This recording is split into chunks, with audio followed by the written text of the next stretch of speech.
ఏ జన్మలో చేసిన పాపం శంకరం.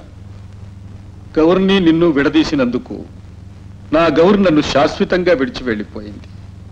ఆ రోజు నుంచే మంచం ఎక్కాను. మావయ్య, మీరు మెడ్రాస్ రాకూడదా? పోయే ప్రాణం ఎక్కడున్నా పోతుందిరా. అదేదో నా గౌరి పుట్టి పెరిగిన ఈ ఇంట్లోనే పోని. అమ్మా, గౌరి పోయినప్పటి నుంచి శంకరం ప్రతి కార్తీక పౌర్ణమికి ఈ ఊరొస్తున్నాడు.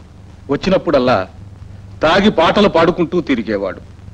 కానీ ఈ మాట వాడిలో ఎంతో మార్పు కనిపిస్తోంది. అందుకు కారణం నువ్వేననుకుంటాను. నీకు రుణపడి ఉన్నావమ్మా. వెళ్ళొస్తాం మావయ్య. వెళ్ళొస్తామండి. అమ్మా, ఇలా రా అమ్మా. ఇంటికొచ్చిన ఆడపిల్లని ఒట్టి చేతులతో పంపకూడదు.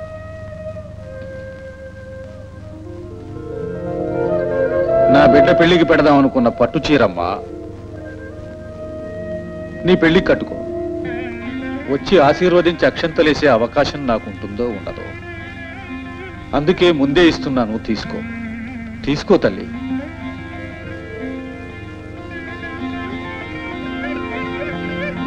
కళ్యాణ ప్రాప్తిరస్తు. దీర్ఘాయుష్మాన్ భవ. వెళ్ళొస్తానండి.